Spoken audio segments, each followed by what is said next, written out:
Cosima, welcome to Fashion Forensics. Hello. A musician, a visionary, you made your debut in 2016.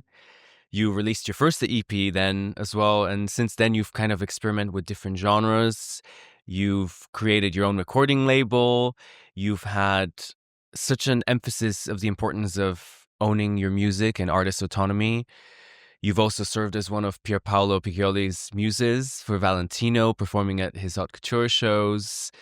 You really have a love for yearning and romanticism in everything that you do, no matter music or fashion. So my first question is how you would describe yourself. Ooh. I feel like I describe myself as an artist. Like that's kind of where my center is. Like that's kind of who I am. It's always been who I am. It's always been what my life has revolved around since I was a child, actually. So yeah, it's an artist. Do you come from a creative family? Did you always grow up around creative people? Yes and no. So my mom is very creative and my dad just had his own way of thinking. And I think my mom was someone who, I think she looked at like the world around her and she looked at the world around me and my sister. I think she knew that art was going to be important for us. And I think she knew that because of the kind of childhood we had, like within that, she kind of realized that we probably needed some kind of escapism. So she really moved heaven and earth to make sure that we had art in our lives. Like she'd take us to dance classes, she'd take us to the museum, she'd take us like in the V&A, they used to have it, I don't know if they still have it, like this art cart where you would go and you'd like look at paintings and do like little workshops.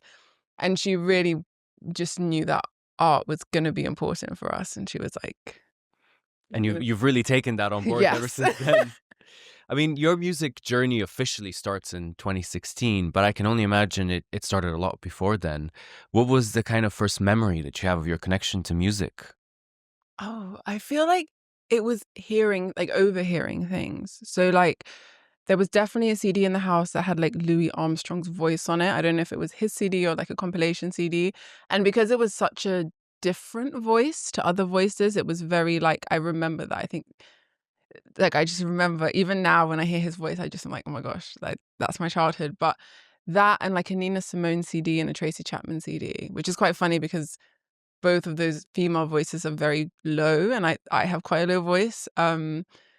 But yeah, so it was more like overhearing things or like being moved by things. And then I was homeschooled when I was 11 and I used to go to the library and just like borrow CDs. And there was this one CD that just had this illustration of this gorgeous woman on it.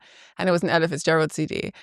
And I literally listened to that nonstop. And then my friend loaned me a Judy Garland CD. And I was like, I used to listen to that constantly. I'd sing along to it in the mirror and just like imagine, like just these voices. So it's just always kind of hearing these different voices. Very particular sound and very confident sound, which I think you can also hear that in your music because you have such a unique and beautiful way of showing yourself as an artist, because your music really takes different moods and different feelings into consideration, and it almost feels like when somebody listens to your music that they exist in this bubble world where it's just them and their feelings, and they have this open space to share it.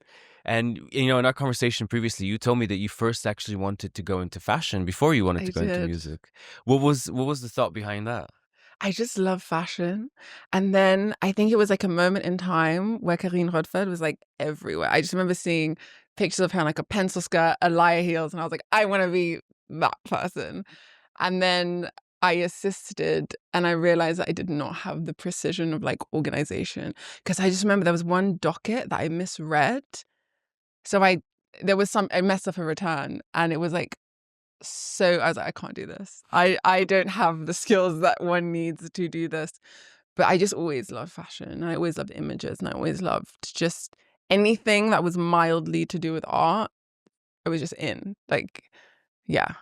Was it a long process, the transition between fashion and music then for you? Or was it something that happened very organically? It happened very quickly, I think in the space of like a week. I was like, I did the return and then I think my life was changing a lot at that time anyway. And I was kind of coming to terms with certain things in my childhood. And I was like 18 and I was like, okay, what do I need to do right now? And it was really, I just was like, sing. I just want to sing. But then I was like, I haven't sung properly in like 5 years. I haven't studied properly. So I called my mum. I was coming home from my friend's house. I think we'd just been out for like 2 days straight. And I was like, she was like, what, like, I was like, I think I know what I want for my birthday from my grandma. And she was like, what? I was like, a one-way ticket to Germany. Like, I just need to go and then I'll figure out the rest. And so I went to Germany and I worked so many different jobs. The first one was like a night shift in a factory because I watched Flashdance and I was like, yeah, I can do that. And paid for my singing lessons and took singing lessons there. So it was like a very quick decision. I was like, I don't want to do it here. I don't want to be in London because it's like an industry town. So you can kind of, it's just like, it's there. So I think it's really easy to also be get picked lost up in at that. 8. Yeah, and to kind of maybe not fully understand your voice yet. And I was like, it was really important to me that if I sing, I'm going to sing properly and I'm going to be able to control my voice. I was like, let's go to Germany. How long did it take you to really get to a place where you started producing music as well? I kind of started literally when I got to Germany with the first money I got from the first job, or maybe I borrowed money from my grandparents. I then paid them back with my next paycheck. But like, I bought a keyboard. I bought like this little like interface. It was like a USB interface. And I started from then. I just got on GarageBand and I was like, I'm just gonna play and see. And I still have some of those demos. I'm just like, gosh, like Wow. it's so amazing because it was so free. I didn't think about it. I was just like, well, this is what I'm gonna do now. I think that's one of the bravest moments we have as creatives in our life is when it's those first steps where you're like, you know what, I have nothing to lose, and all I can gain is a better understanding of myself throughout that process. And Okay. I think a lot of artists nowadays start in this really highly socialized internet world where everything has to be a success, or every single thing that you try has to be immediate success, or it has to be immediately picked up, and it almost ruins the idea of experimentation in music, because all of the people that we love, it didn't just happen overnight. And about your sound, you have a very specific sound. Did you immediately find that sound, or did you kind of take, you took the time through those demos, through working, through teaching yourself, because most of your skills are self-taught. Yeah. Was it an immediate discovery, or was it more, it took time?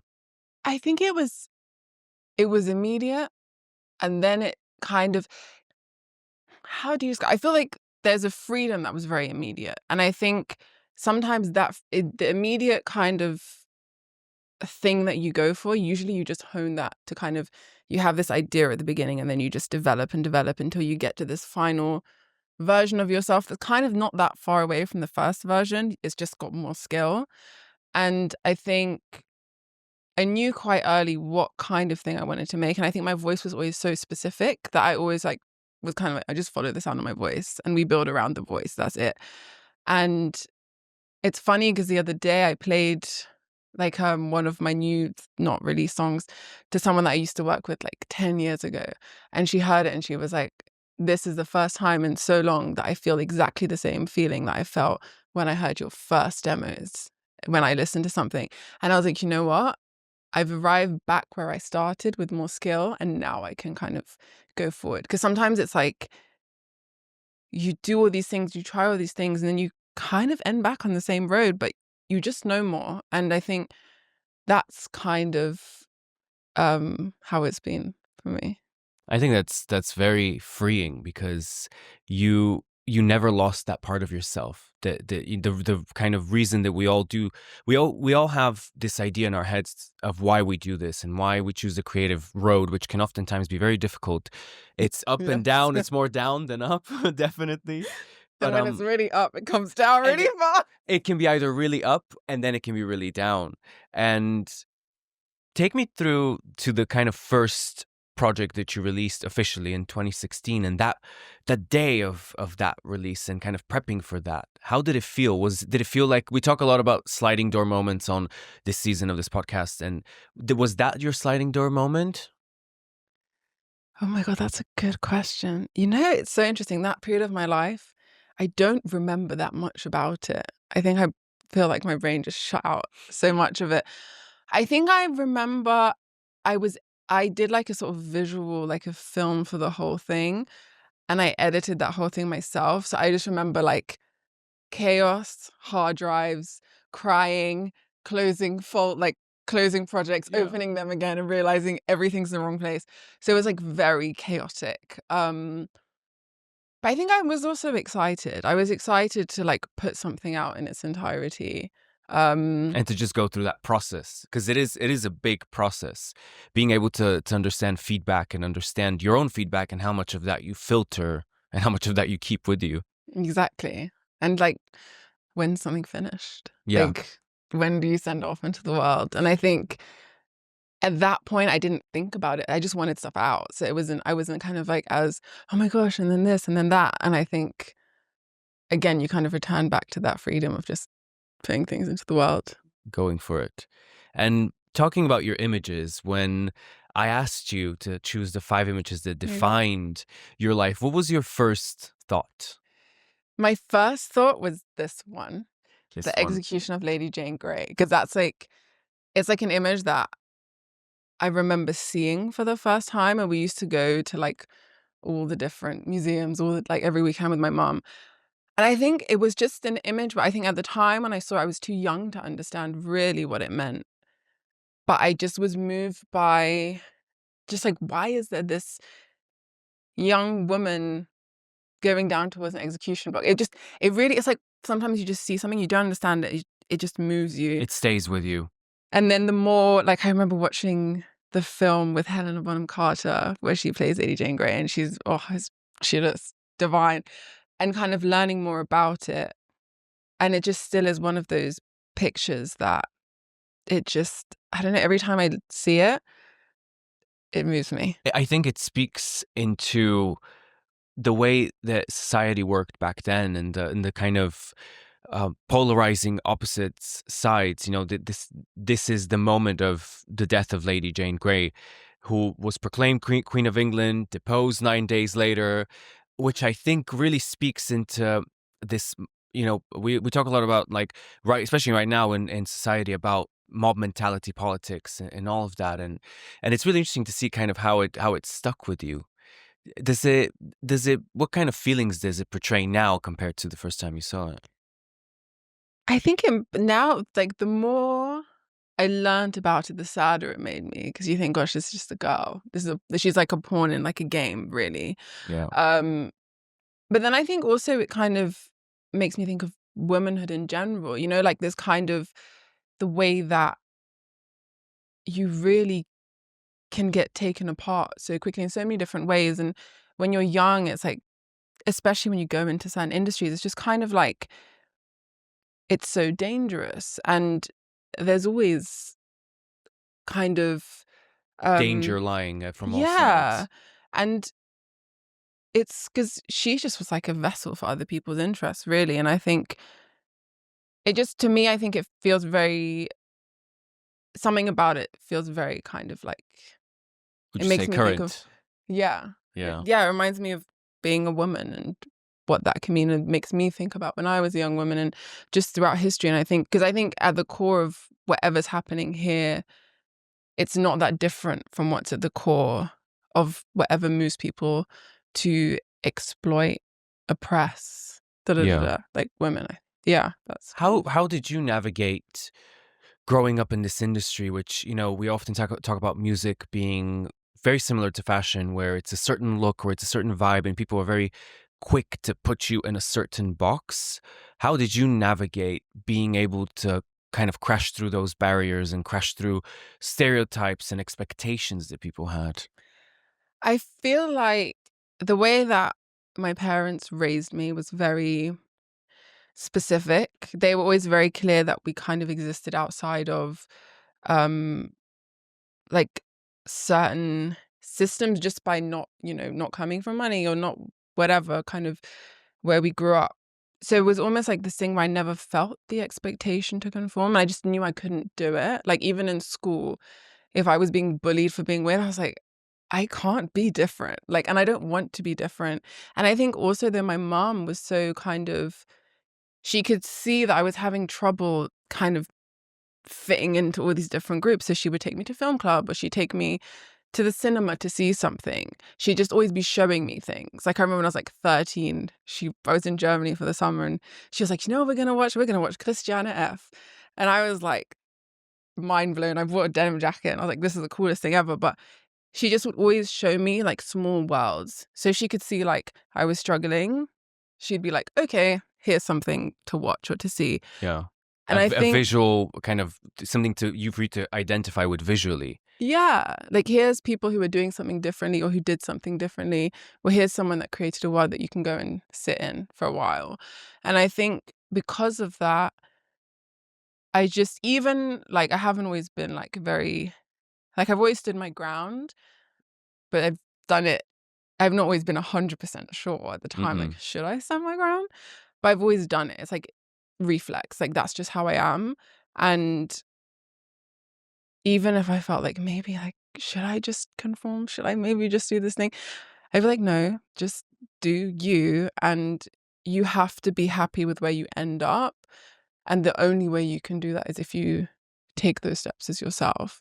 So I always have to remind myself of that. And then I'll go somewhere very private and probably have like a meltdown and be like, oh my gosh, like, but at the end, I always come out as myself and I always make sure. I think as an artist, looking at your trajectory, you've always been very fearless to do what feels right to you and to do what feels right for your soul. And I can only imagine did that fearlessness come from that time in your life where you were, you know what, I can't be anybody different, so I'm not even going to try. Because oftentimes, especially as a music artist, people want to get you immediately, and it's almost like we're trying to put people into these very simplistic categories. How was it? How was that for you? Yeah, I think it definitely came from that time, because I do think there is this, yeah, it's kind of like this instant gratification need with an artist where it's like, if this person, it's like if you play it for someone that like, if they don't get it within like 3 seconds, then no one will ever get it. And I think one thing my mom always used to say to me, it always comes back to like that kind of time. Like I remember just being like, I'm quite lonely because like no one wants to hang out with me, and like I can't figure out who to be friends with, like as a child. And she was like, well, there's someone somewhere else who's lonely too, and like at some point you'll be friends. And I just always kind of, why is this making me so like, I always held on to that, even with music when it was hard. And I was like, no one gets it. Or like the people I want to reach, I can't quite reach. I just be like, somewhere there are people that do. And then you just kind of keep going forward until you find them. And I think that you've achieved something that's so brilliant, because those feelings, we oftentimes think that we're the only person in this world who feels this depth of loneliness. And I think that also sometimes prevents people from reaching out, creating a community, or finding a community. And art is the thing that saves us, because music Yes. is one of the few things in life that's real and that touches multiple layers of our soul. And I mean, I can say that you have achieved that so brilliantly, because when I listen to your music, I really I feel those feelings in my situation where nobody understands it, and it's very hard to find art that understands it. And you saying that just confirms that this is what makes us human. Actually, the things that we're scared to show are the things that unite us the most out of everything. And I find that really beautiful. So I can only say that you definitely have found a tribe of people that feel the exact same way. I love that. Okay. And I mean, this leads me to another image that you chose, which is quite an iconic image, which is by Nan Goldin, Yes. the French Kiss at the Drive-In, New Jersey, 1979. What stuck out with you about this image? I think it's a very dynamic image.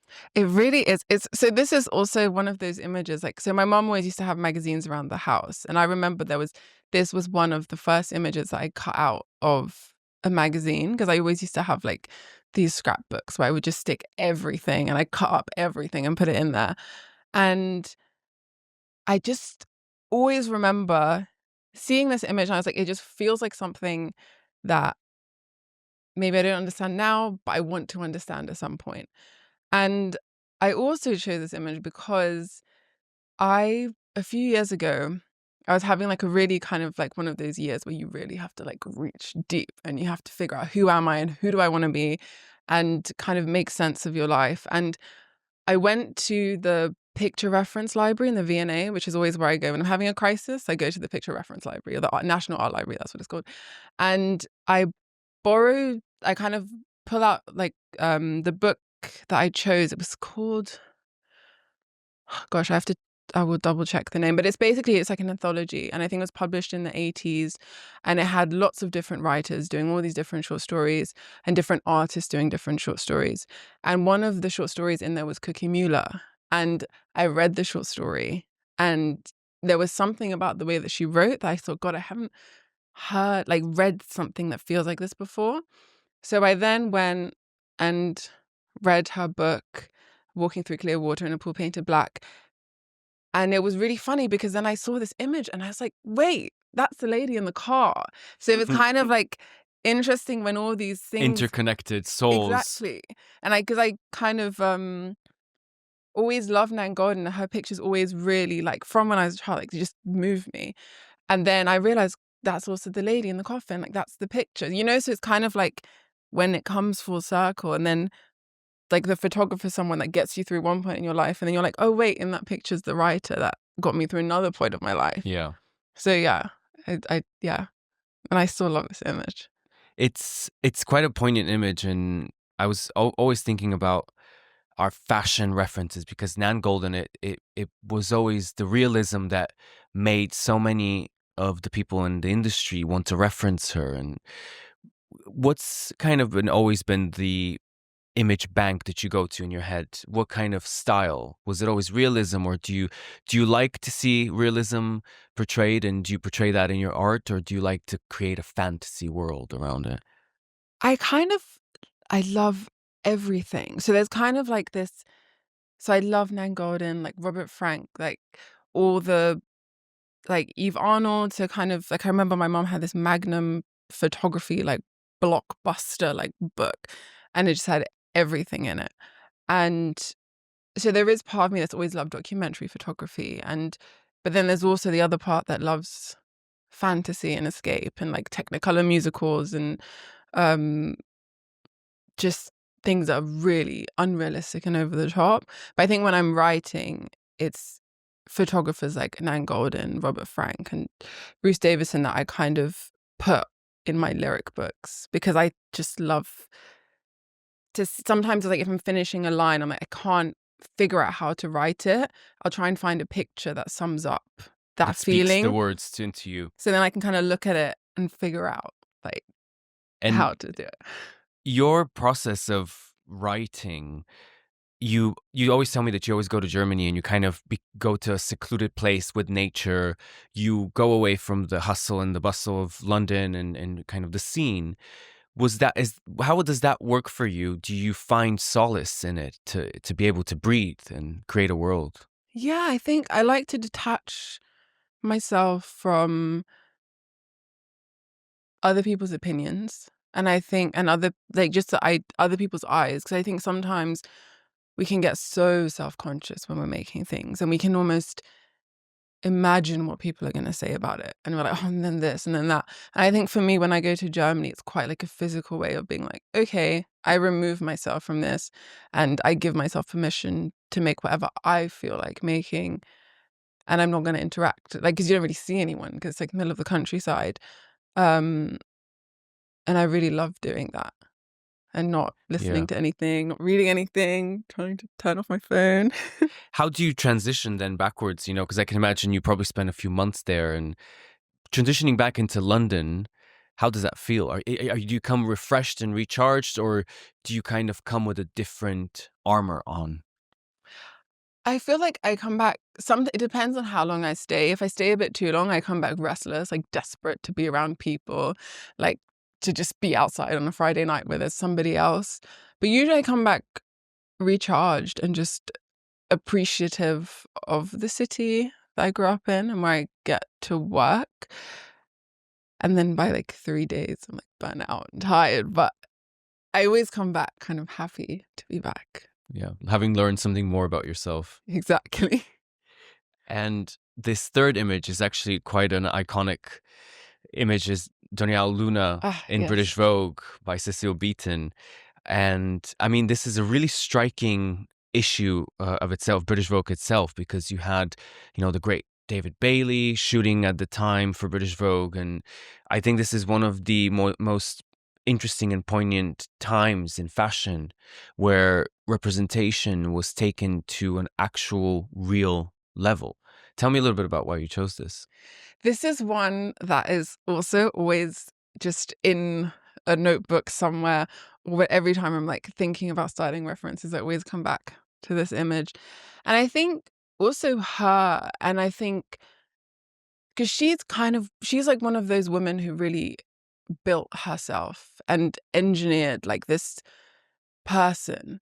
And I think I've always really respected women who create, like who it's like a Marilyn Monroe, someone who really just creates this being who kind of almost redesigns themselves a bit, because I think it's such an incredible thing to be able to do. But I think also usually it comes from something within that person. I think even with her, there's obviously a lot of sort of complexity in terms of how she processed the world around her and how she processed being rejected like so many times in so many different ways. But I do just really, it's even like when you read about like Rita Hayworth shaving back her hairline and then she becomes, Gilda.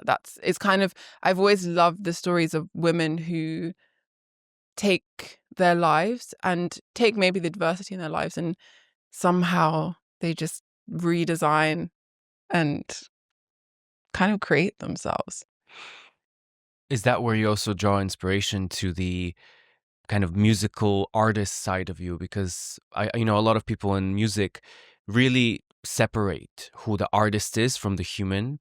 Do you do that? And do you have a creative difference between them?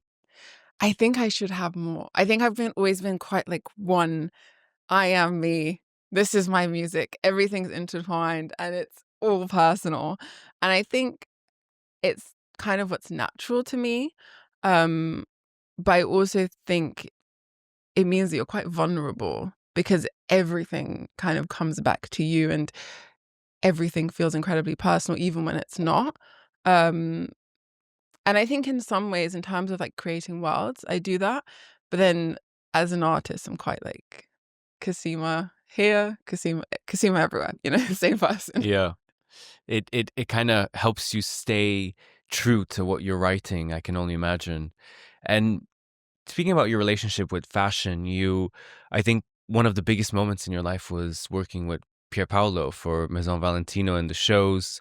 I remember the first touch point I had with you was I remember there was a black and white show. I think it was autumn winter 21. It was a Yes. ready to wear show, and it was in the I think it was in it might be the Milan Theater. There were, back then we couldn't have people, and I just heard you do a rendition of an iconic cover of a song, and again I was so struck by your voice and how you made just your energy into it. It was a completely different rendition, and also how it spoke to the clothes. I think the way you came with music and the way you come as an artist and Pierpaolo it really just made sense to me. It made sense to me that open yearning for love, and not only for love from other people, but from love from yourself that he has in collections is very stunning. And I wanted to ask you how that partnership came to be. Gosh, well, I think it's like the perfect example of just putting things into the world. And I think it came sort of around a time where I was quite lonely as an artist in terms of I just couldn't quite find like where I belonged. And I always felt like everything was more no than it was yes. And I think that's also quite normal in terms of being an artist. And then um, I remember Yit called me and he was like, "Do you want to do the show?" And I couldn't believe it because I was so used to it was like the first time I truly felt like embraced for who I was. And it really confused me because I was like, are they sure? Like, are they really sure they want me to do this? Because like they could probably have anyone, like they really want me. And I think and then I went and I quarantined for 2 weeks Wow. and we did everything, like arranged everything. All of that was done while I was in quarantine. Um, and because of the cover, I was like, gosh, I hope I don't ruin this song. Because I also really love Sinead O'Connor. And I think obviously it's a Prince song, but Sinead O'Connor like really She brought that gave it life into it. something. And I think so then like a few nights before the show, I watched a documentary about her in the hotel room. And I just thought, gosh, like this is a woman who was really just punished for having values and for being a good person, really, and having a moral compass. And I feel like watching that and like reminding myself of what it is to be an artist and like the freedom that I have now at this point in time versus what other people had at a different point in time. I feel like that really, it moved me and I was like, okay, no, like I'm going to sing the song and I'm going to sing it well. I can do it. Um, yeah, so it was quite organic how it all came together. And it was just kind of through putting things into the world, like when you're not sure if anyone even knows that you're doing it, and then somebody sees it and they believe in it and they're like, we'll have you as you. And I was like, Yeah. wow, it's never happened to me before. I think it's something, there's something so beautiful about not going for the big audience, going for the right audience, because that, I think that's all that matters is to see yourself through other art created because of your art. So something like, I always, when I watch the shows and I review shows, I always am very struck by music, because I think that that's, after the clothes, that's the most important element, because that's where you really can feel who that person is and can feel what emotions that designer is going. And that's what makes actually fashion is the multi-sensory touch point for us as humans. And I can only imagine that for you, that natural engagement with it, I think it's always the most beautiful things in life happen very organically. Yes, they really do. And I think they also happen when you kind of put yourself into the world as yourself and you don't try to quantify the outcomes of things and you don't try to, it's kind of like we were talking about earlier. It's like when you create something, you're making that thing. You're not creating something and being like, I attach this goal to you. Like this song has to do X, Y, and Z for me. And it's like, no, you're here for that thing you're making. And beyond that point, you put it into the world and you support it, but you cannot bully a song or a film or an image into like doing something crazy, like to change your life. You have to be Yeah. happy that you made it. And that really has to be like the motivation. And then you see who else sees it and feels something. And I think you have to really cultivate it, because I can only imagine for you, having started out in fashion and moving into music, this was such a moment, and then performing as well at the Haute Couture show, which, Pierpaolo is so famous for creating a very, very personal story through couture. How was it combining those two elements of yourself together in that moment? It was, honestly, it was like heaven. And it was so overwhelming that, again, like so much of it I can't remember because it was just, I just couldn't quite believe it was happening. Um, because, yeah, it felt kind of like the two things I'd loved the most just coming together. And I got to do it as myself. And I didn't have anyone like whispering in my ear, like, oh, you should, what if you change this about yourself? What if you did it like that? It really felt like I just got to come with my voice and I got to share that. And I was like, surely it can't be that simple and that fun. But sometimes it really can be. Yeah. Did you take anything away from it in terms of your own idea of your own artistry? How, I can only imagine you were thinking, I'm doing this and I'm coming here as myself. So what I'm doing all these years paid off. Yeah. I think in a way that window of time kind of like saved me a bit as an artist because it was like, okay, I'm not crazy. Because I always had like belief, but I just, at some point, you just feel crazy. You're just like, am I like, is there something wrong with me? And then I think it's almost like this, you meet someone else and they're almost there as a kind of touch point on your journey. Like, no, you're fine. And then you have to carry on and do the work to get to the next point. But I do feel like sometimes you just need these moments that just say, like, carry on. Yeah. And that for me was a moment where I was like, okay, no, like, carry on because it will be fine. Yeah. And I'm carrying on as myself. Exactly.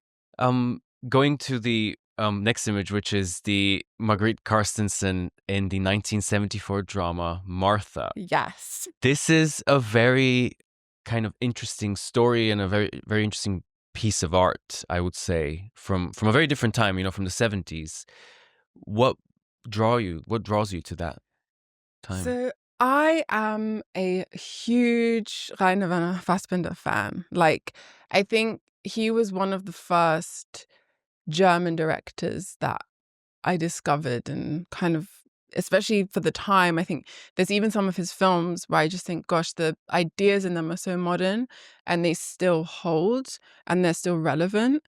Which I think is quite interesting for something coming out of Germany in the 70s. And I remember seeing this in the cinema because it was like a Fassbinder season, and there was a documentary about him that I went to see with my mom, and then I went to see this by myself. And this scene specifically, it's quite harrowing, but there's something about the way that they shot it with the sunburn and then everything that happens afterwards that I'd never seen. I didn't realize that you could make people physically feel like uncomfortable or like really physically move and affect people in cinema in that specific way until I saw this. And it's also got the actor who plays the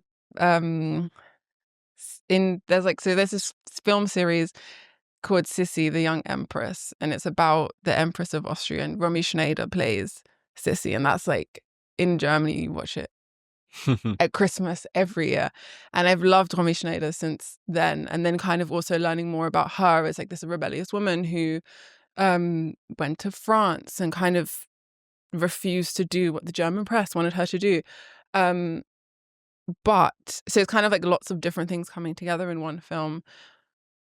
But I just love Fassbinder. I love the worlds he creates. I love the way that he tells stories. And I think he's also the reason why we have the Jean-Paul Gaultier Sailor, because of one film that he made that I think then inspired the Sailor. If I'm not mistaken, I think I saw that in the Jean-Paul Gaultier film exhibit in Barcelona. I could be wrong, but I think yes.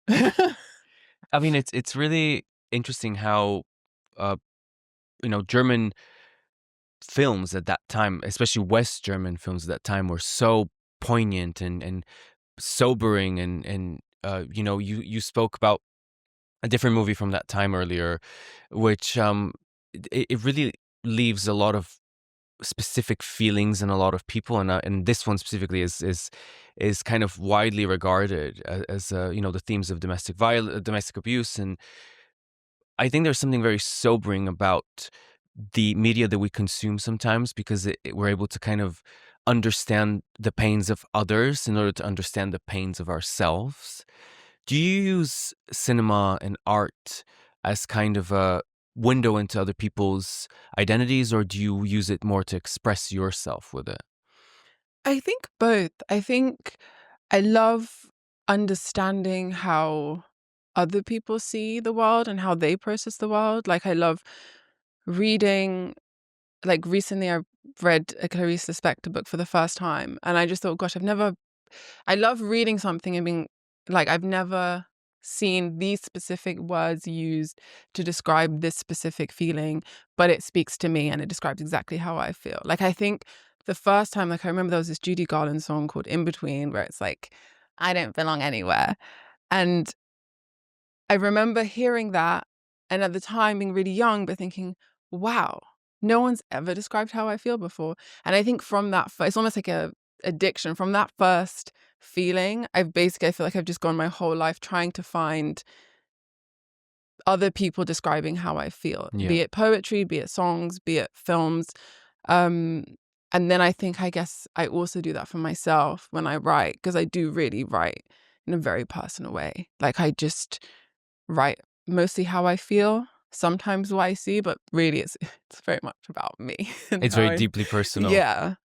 I mean, in your writing can actually be seen in the next image, which is The Fun Is Here, your album from 2021, Yeah. which is I find this image so interesting because it feels very personal, yet at the same time there's something very playful. It's about adolescence, it's about being an adult. It's almost like being a big kid in a world where you don't understand, which I think goes with the themes of you kind of feeling that your writing is always about you not fitting in, not feeling that you're being understood.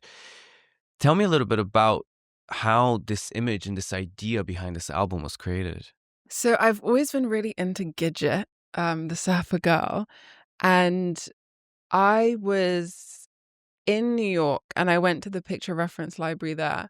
And what I like about that library is that it really is just like folders with words on it. So it will say beach, it will say towels, it will say sand. And then you just go, you take them, and then there's just a folder full of like cutouts that they kind of keep updating. And I love researching like that because it means it's random. Because I think nowadays, if you know what you like, you kind of always go and research the same thing. And then maybe you find the photographer that inspired that photographer, or a photographer inspired by the other photographer that you're researching last time. And I was like, I want to push myself outside of my comfort zone. I want to find things I haven't seen before.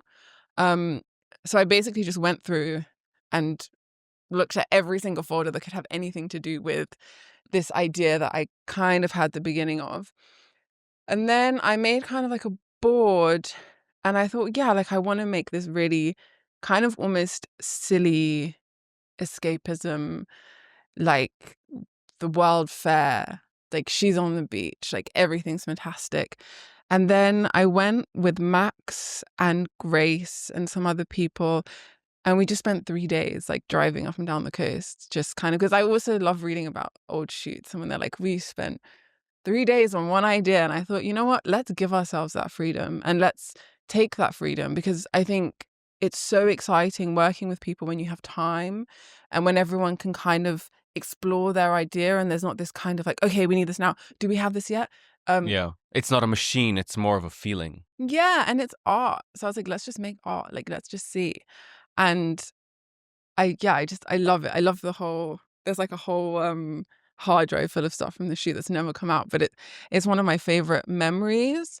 And I think it's also a moment when it was kind of like just after COVID. So it was like this really strange window of time when everyone had like a lot of energy and everyone was like very excited to be able to Yeah. go back out into the world and make things. And it was just like a very special shoot. Yeah. I mean, I think it really encapsulates the sound of the album very well because you almost take us on a journey through these feelings. You know, the opening is quite. It's almost like it feels happy, but there's something underlying underneath, and then it kind of goes dark, and then there's hope in the end. And I think that you really portrayed the vision for that in each of those characters, because I almost connect each different song with each different Oh, I character on the love album. that. I like that. Yeah, yeah, because it was kind of also thinking about like how, because I really was like, as a child, like I just did not exist in the rational real world, and a lot of that project is about my childhood and even like the opening song, but then that has the title of like a Derek Jarman film, and there's so much. When I think of him, I think of the coast, I think of sand, I think of beach, I think of also just people going out and making things. Like there's this one book that he has, I don't know if it's still in print, but I found it in the reference library and then I found one copy online. And it's just him talking about like being an artist and trying to fund films and trying to navigate. Like there's this one long thing where he's talking about like Channel 4 or like some like TV broadcasting company that will not give him money to make the films he wants to make unless he does X, Y, and Z. And I think reading that just always reminded me like it's always been a struggle and it's always going Yeah. to be a struggle, and you just have to figure out how you navigate it, but you still have to make your thing. be it scaling it down or whatever. And I think so I wanted some of that. Like I wanted some of the English coast. Yeah. How, coming off of that record, and now you're in the middle of basically launching a new record, and you've just finished writing and producing, what have you taken from the past and now into the new record of yourself?